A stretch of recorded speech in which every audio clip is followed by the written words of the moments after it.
Our topic today is the general question of what sort of non-rational persuasion is legitimate for a government to engage in if we're willing to accept the kind of social contract argument that we were considering in the last few weeks of the course.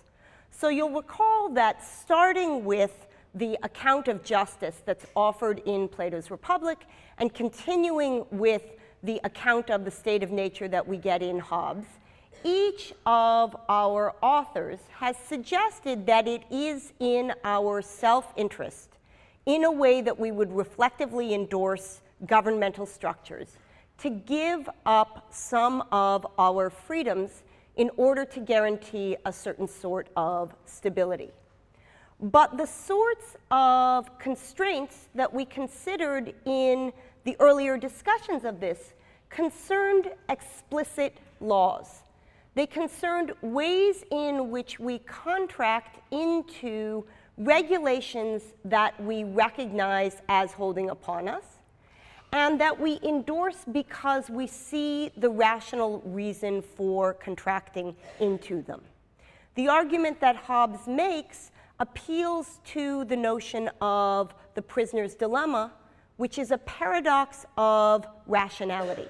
It's a problem that arises when self-interests conflict in particular ways and interact with incentives in particular ways. What we looked at the end of last lecture, and what we'll look at in today's lecture, are the ways in which human beings are complex. They have, as we know from our early lectures, not only reason, but also parts of their soul which are affected by things other than reason. And that, too, turns out to have implications for what political structures end up being rational for us to endorse. In particular, what we'll look at in today's lecture is, on the one hand, Plato's argument that in the ideal state, there would be rather radical censorship of what sort of fictional representations were permitted, and Cass Sunstein's argument that one of the duties of the government is to establish norms that affect people implicitly in how it is that they structure their behavior. So in the context of a lecture on this topic, it seems appropriate to begin with a couple of stories. True stories about false stories and their effects. So in 1992, right around the time when many of you were being born, there was also born on television a young boy who was born to a television character named Murphy Brown. Now, that's not in itself newsworthy. What is newsworthy is that Murphy Brown at the time was unmarried. Indeed, she didn't have a long-term partner. And the then Vice President of the United States, Dan Quayle, famously gave a speech in San Francisco in 1992 at which he said, "Marriage is a moral issue that requires consensus and the use of social sanction. It doesn't help matters when primetime television has Murphy Brown, a character who supposedly epitomizes today's intelligent, highly paid professional woman, mocking the importance of a father by bearing a child alone and calling it just another lifestyle choice." Now, in fact, Dan Quayle slightly misrepresented what happened on the show. Murphy Brown, though she lacked a long-term partner and did bear a child without the support of a second adult figure, didn't call it just a lifestyle choice. But he was correct in that the show did not go on to depict in any way what the costs were to Murphy Brown's life of having to reconfigure her life in a way that she became a caregiver. What's interesting, of course, is that this is a real person, Dan Quayle, the real vice president of the real country the United States of America, calling into question the imaginary birth of a child who was not, in fact, the child of the actress who played Murphy Brown, in such a way that he saw it as eroding values that are important. Moreover, this debate hit the news in an extraordinary way. It was on the cover of Time. It was on the cover of the New York Post. Dan rips Murphy Brown. The New York Daily News said, "Quail to Murphy Brown, you tramp." The New York Times ran an article some months later when, in an act of enormous postmodern irony, Murphy Brown, the character on television, responded to Dan Quayle, the actual vice president.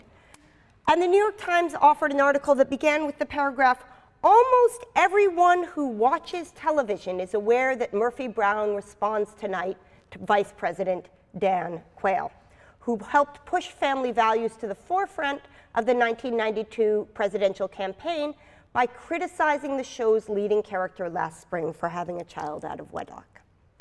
That's story number one. Here's story number two, a little more recently.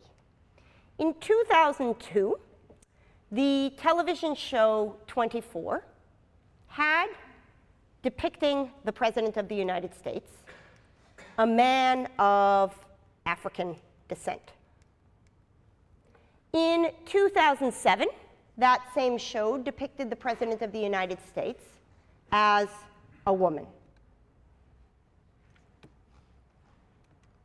In 2008, as all of you know, the two leading candidates for the presidential nomination in the Democratic Party were a man of African descent and a woman.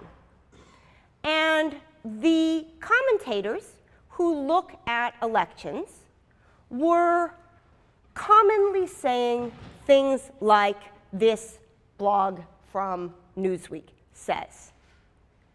What it points out is that the availability in fictional representation of a character who served as president and was of African descent, or who served as president and was a woman, played some role in allowing actual citizens in the real world, not imaginary people on TV, to have conceptual space available for the possibility of there being a president of that kind. Now, Dan Quayle and the commentators speaking about 24 were, as you know from your readings for today, channeling our friend Plato. Dan Quayle essentially said, if we want the guardians of our city, that is, the citizens who are in a position to govern and select leadership, if we want the guardians of our city to think that it's shameful to be easily provoked into hating another, read, shameful to bear a child out of wedlock, then we mustn't allow stories about the gods, says Plato, stories about attractive characters on television, says Dan Quayle, warring or plotting against one another. That is, engaging in the activity that we want to forbid. So when Plato says, if we want the guardians of our city to think that it's shameful to be easily provoked into hating one another, we mustn't allow stories about gods warring or plotting against one another, he's making an argument that Dan Quayle picks up on 2,000 years later. And to the extent that our Newsweek commentators and others in their discussion of the 2008 presidential election were pleased to see an opening up of the range of candidates who were being taken seriously as potential leaders of this nation, they too were channeling Plato, who, right after the remark that we just quoted, continues by saying, if we're to persuade our people that no citizen has ever hated one another and that it's impious to do so, then that's what should be told in our stories. That is, stories, fictional representations, imaginary experiences that become part of the cultural conversation can provide role models that are both problematic and inspiring.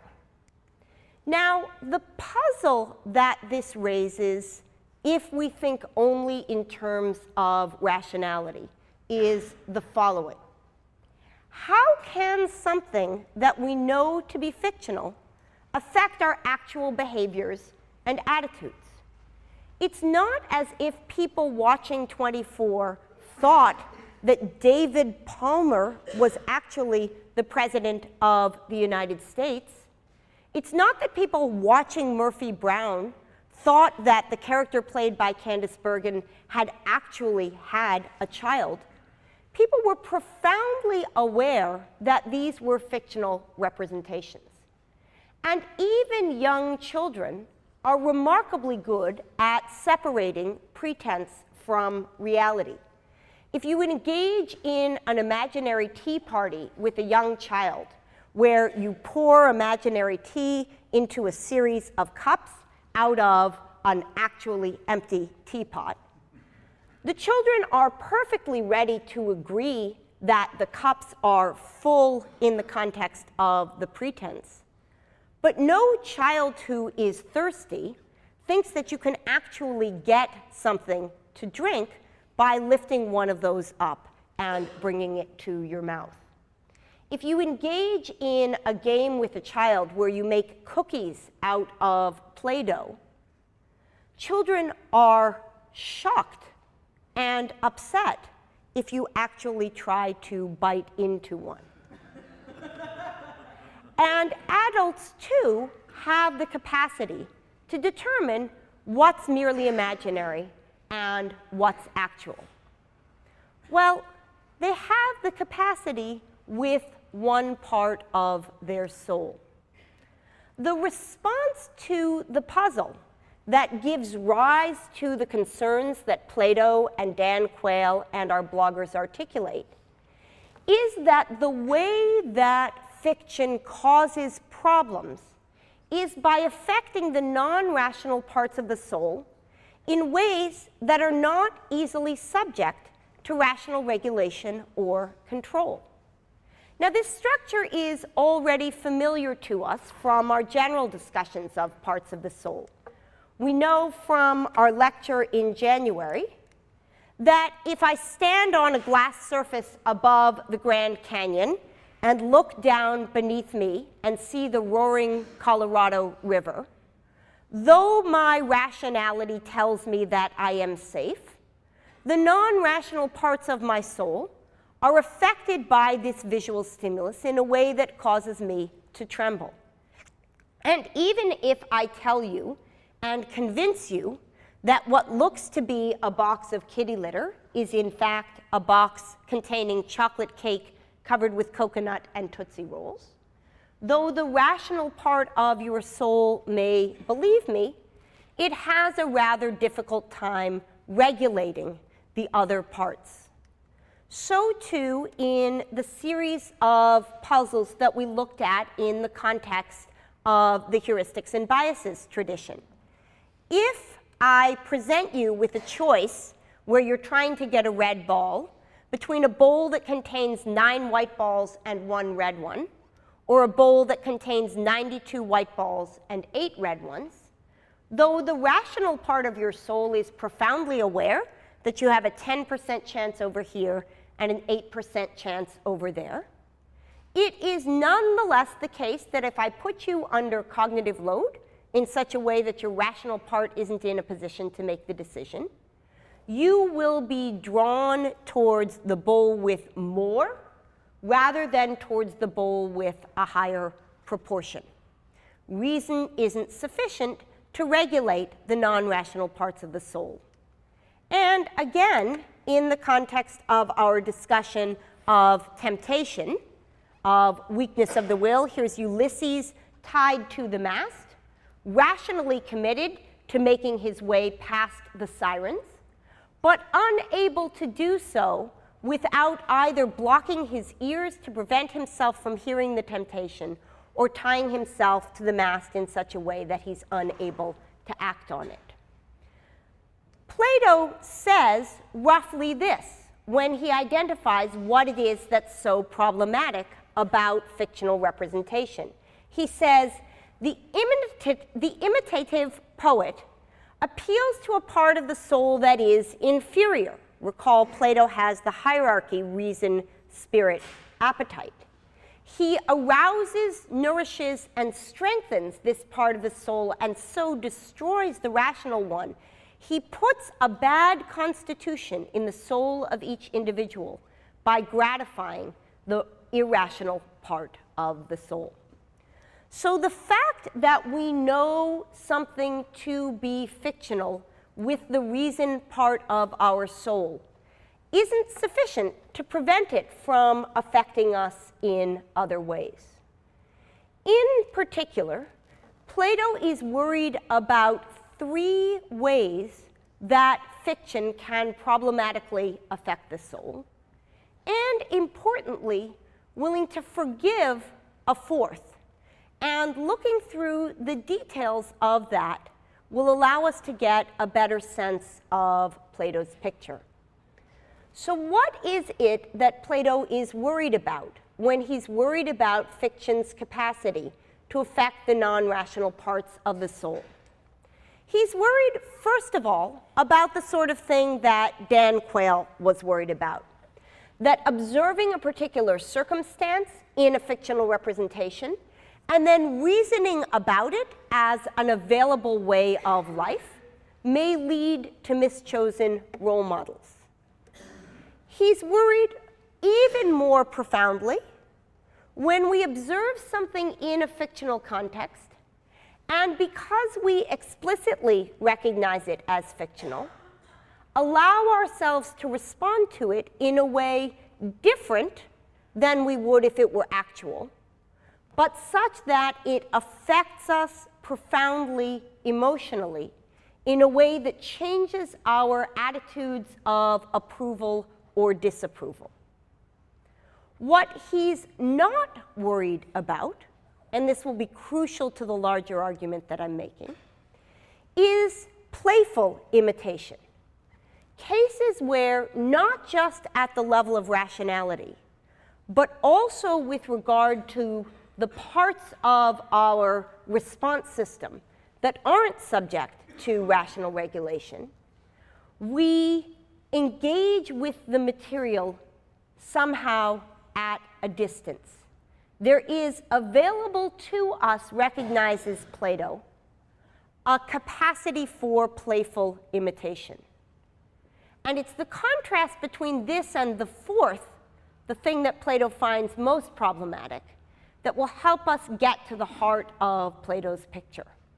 Because what's most problematic on Plato's picture, and we'll give some contemporary analogs of this in a moment, are cases where imitation of imaginary figures plus habituation to that mode of behavior leads to what Aristotle warns us so profoundly against: a misguided repertoire of automatic responses.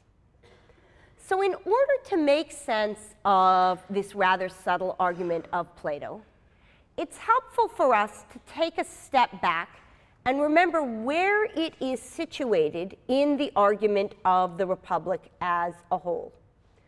So you'll remember that at the very beginning of the semester, back in January, we started off by reading the opening pages of Book 2 of Plato's Republic, in which the character Glaucon, in alliance with his brother Adeimantus, challenges Socrates to answer the question, why should we be just?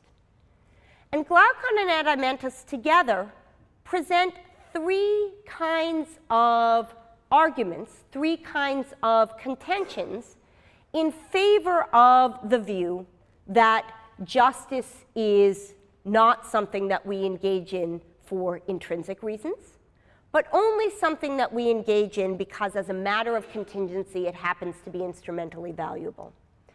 Famously, Glaucon gives an argument categorizing justice into the kind of good that we value only because of its reputational benefits, and goes on to offer something like a prisoner's dilemma analysis of justice being everybody's second best choice.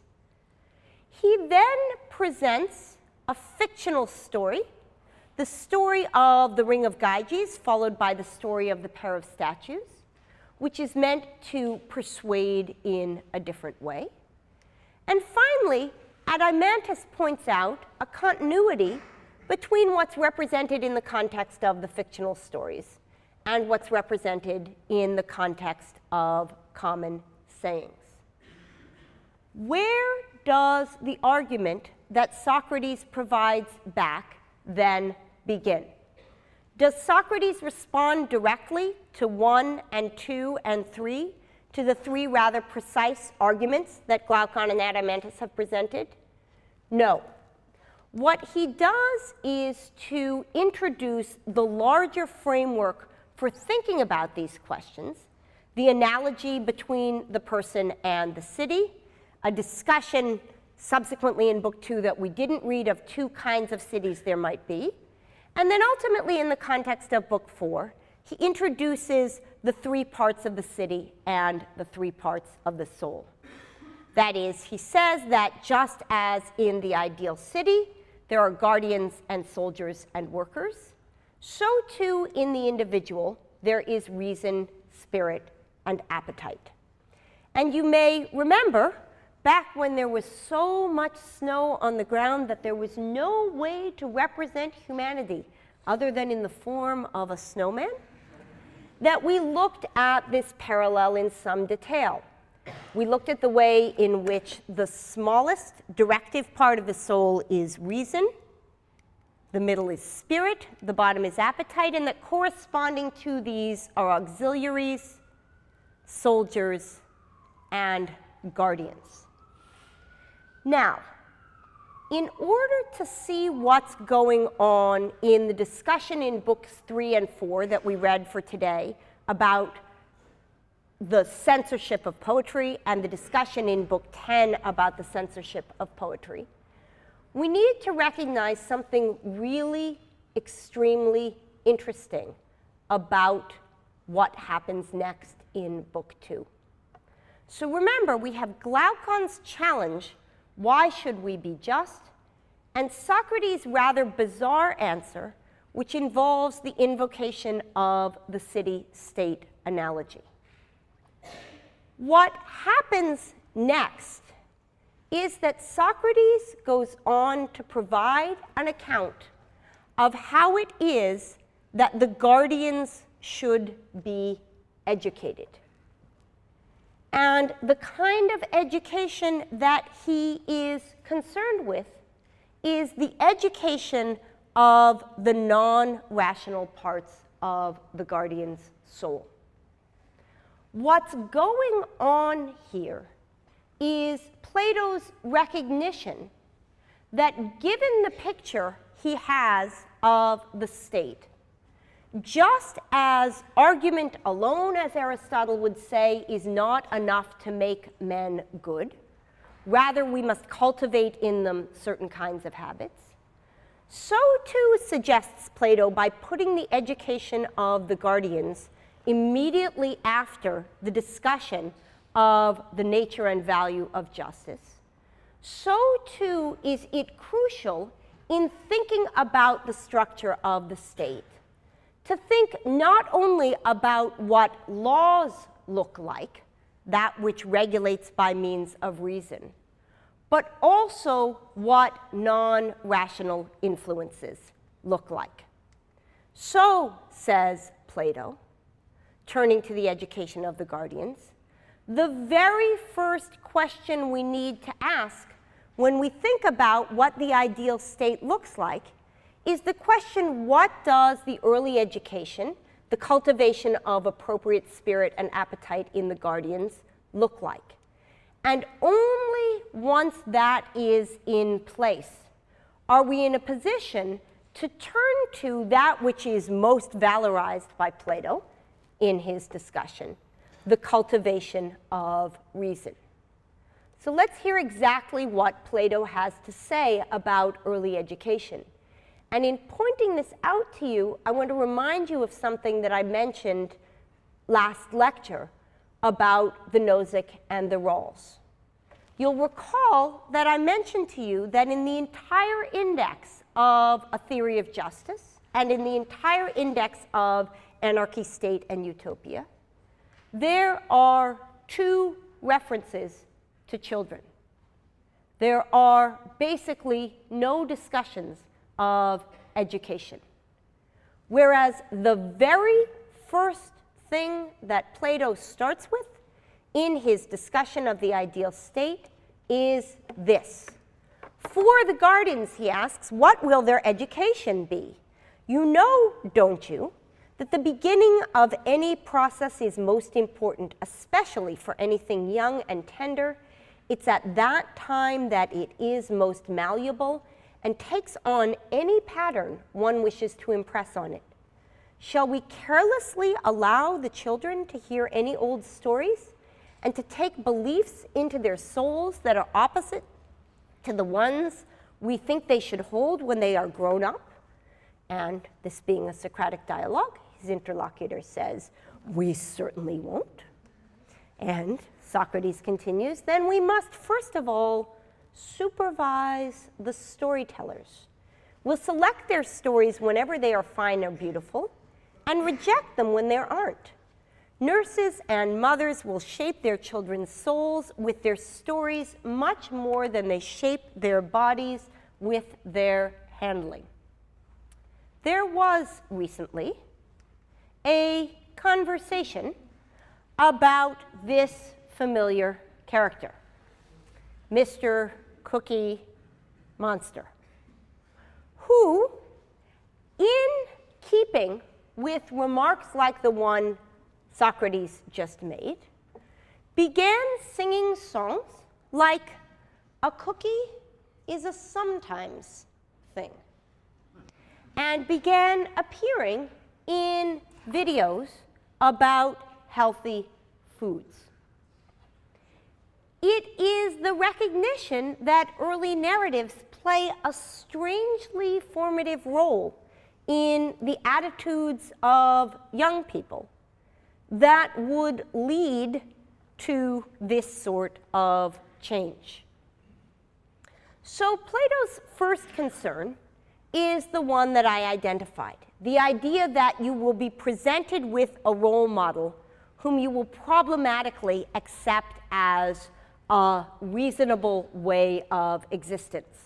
When the poets tell stories, he says, where heroes do terrible and impious deeds, these stories are harmful to the people who hear them, for everyone will be ready to excuse himself when he's bad if he's persuaded that similar things have been done by heroes.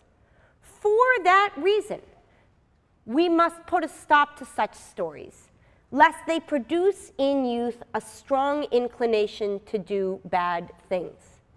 If it's available to you to say, here's a character, real or imaginary, who behaved in a particular way, says Plato, you are at risk of viewing your behavior through that light.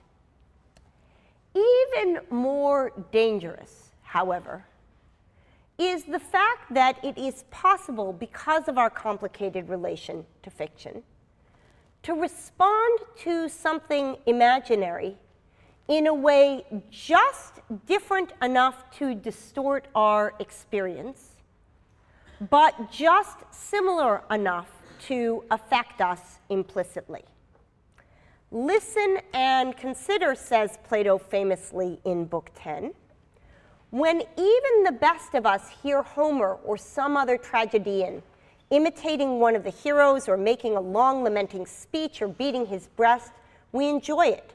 We give ourselves up to following it. We sympathize with the hero, and we take his suffering seriously, and we do so, says Socrates, even when that runs counter to how it is that on reflection we think we ought to behave.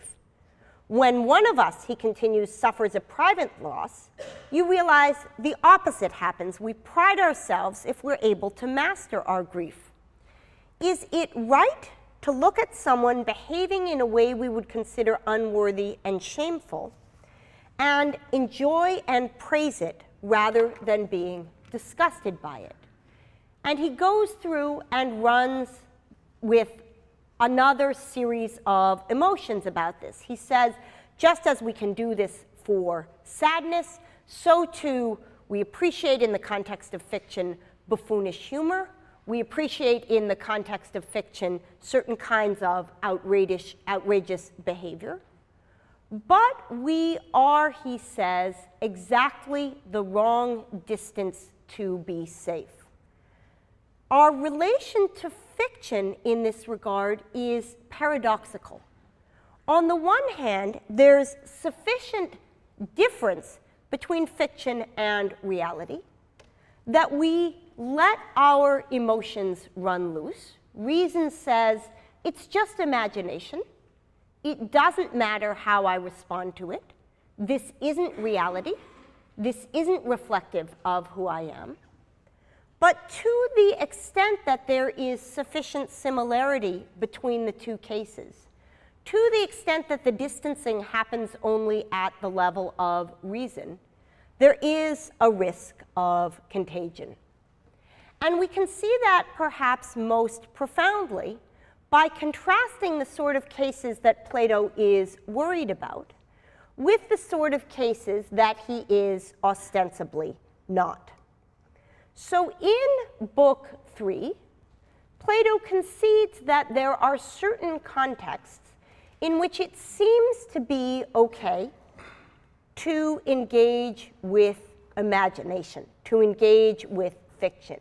He writes, when he's now speaking of the Guardians, comes upon a character unworthy of himself, he'll be unwilling to make himself seriously resemble the inferior character.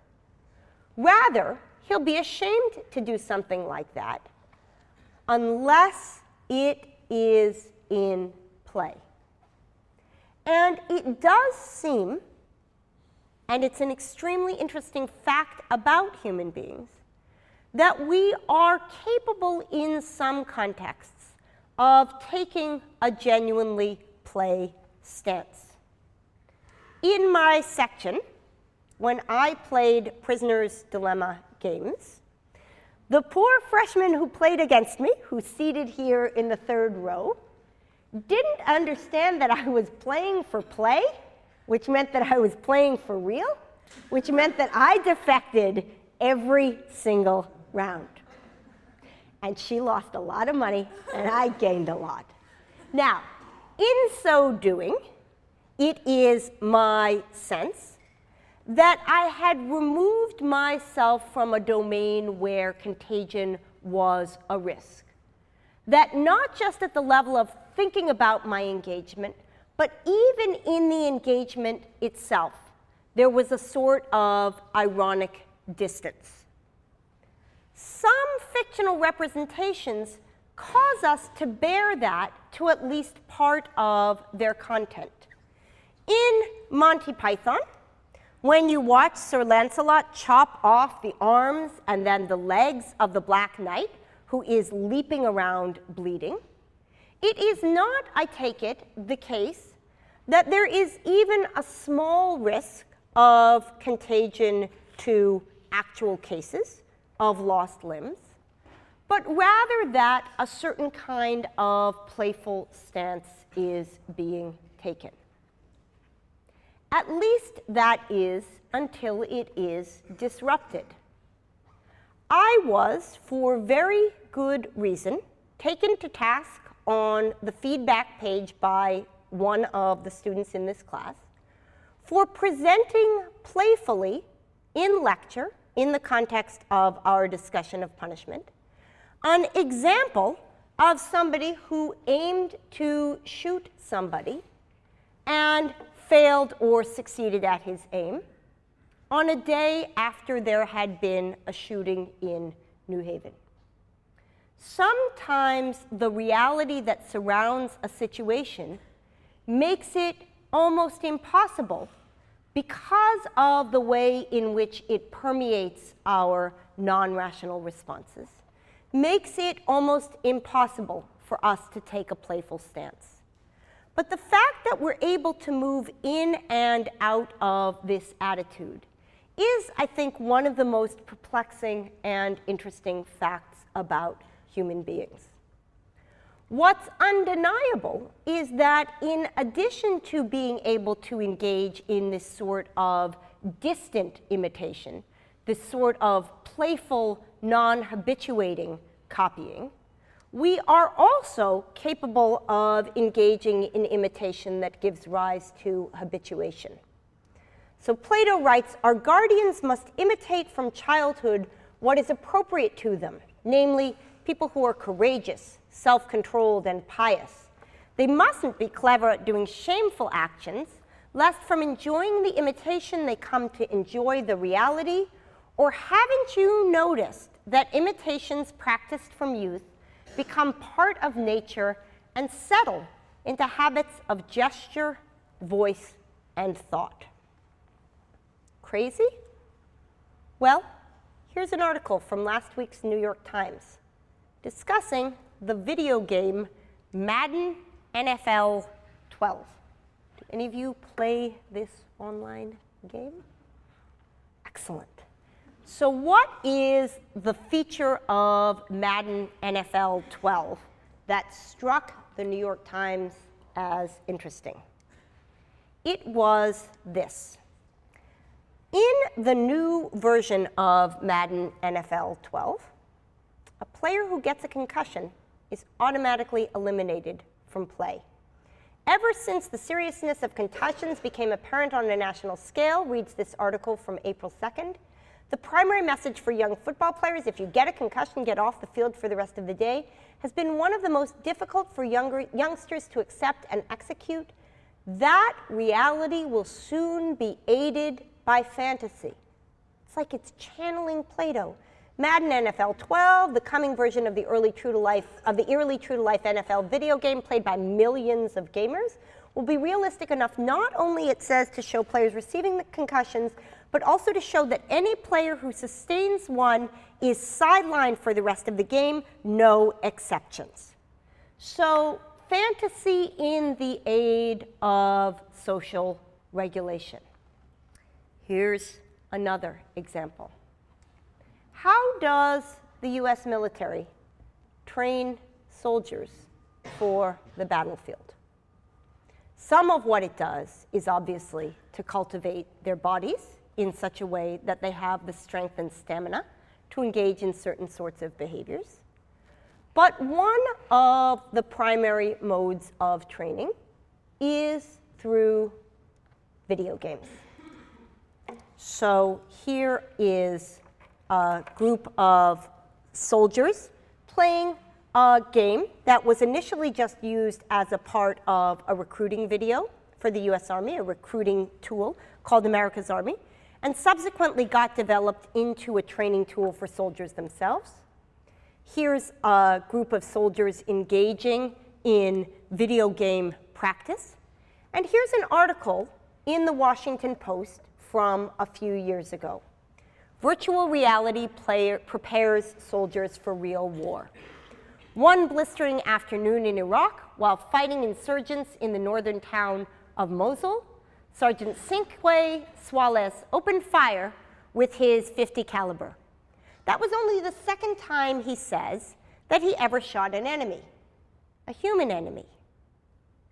It felt like I was in a big video game, he said. It didn't even faze me shooting back. It was just a natural instinct. Boom, boom, boom, remembers Suarez, a fast-talking, deep-voiced, barrel-chested 29-year-old from Chesterfield, Virginia. He was a combat engineer in Iraq for nearly a year. And Suarez continues, the insurgents were firing from the other side of the bridge. We called in a helicopter for an airstrike. I couldn't believe I was seeing this. It was like Halo. It didn't seem real, but it was real. And later in the article, the reporter goes on to quote an Army official from the Office of Defense Modeling and Simulation who says, the technology in games has facilitated a revolution in the art of warfare. When the time came for him, meaning Suarez, says this officer, to fire his weapon, he was ready to do that and capable of doing it. his experience leading up to that time, through the on-the-ground training and the playing of Halo and whatever else, enabled him to execute. His situation awareness was up. He knew what he had to do. He had done it before, or something like it up to that point. So, Plato's argument starts to feel like it has some force. What exactly does the argument look like? The argument that we've been considering in Plato runs as follows. Plato suggests that fiction affects the non-rational parts of the soul in such a way that they are potentially disharmonious with the rational part. That is, fiction may cause us to find appealing things that on reflection we find unappealing, or to find unappealing things that on reflection we find appealing. It may, of course, also allow us to cultivate things that are in harmony with our commitments. Therapy can use exactly the same techniques that video game training in the Army does to bring our non-rational responses in line with our rational ones. But it is certainly a risk that fiction will affect the non-rational parts of the soul in a way that renders them disharmonious with the rational part. We, says Plato, reflectively desire, for all the reasons that we discussed in the first part of this course, to have our souls, at least for the most part, in harmony. When we are not instinctively reacting in ways that we're reflectively committed to act, it is costly to us and undesirable. But what we might think of as the easy way out of this problem, just saying to ourselves, it's only Halo, it's only a video game, turns out not to be sufficient. Individuals, says Plato, even the best of us, cannot regulate these effects internally through our own reason. We are not fully in control of the parts of ourselves through reason alone. Instead, he says, it is possible to regulate these effects externally by letting society make decisions for us about what we are and are not exposed to. Consequently, in an argument much like the one we see in Hobbes, Plato is suggesting in Book 10 that what rationality requires, given our recognition of limits that it hits up against, is a willingness to restrict our freedom in certain ways. Just as Hobbes argues that the coordination problem to which the prisoner's dilemma gives rise means that we need to subject ourselves to a sovereign who takes control and enforces contracts, so too does Plato suggest that we need to subject ourselves to a regulation by reflection of aspects of experience that will affect us in ways that from a distance we know to be dangerous, but from up close we're unable to protect ourselves from. Now, that's not an easy argument to take on board. It raises all sorts of questions about who does the deciding. It raises all sorts of questions about whether non-rational manipulation is in fact the role of the state. But it also reminds us that if we are trying to think about what political structures need to look like for complicated creatures such as ourselves, there will, in the end, be no easy answers. And in next Tuesday's lecture, I'll begin with what I'm going to ask as the first question, which is, what does this have to do with Sunstein? But I will, in the meantime, post the slides that are associated with Sunstein so that if you want to get a head start on that second question about how non-rational persuasion might happen in a society, you can take a look at those over the weekend. Thanks very much, and I'll see those of you who are not visiting Bulldogs on Tuesday.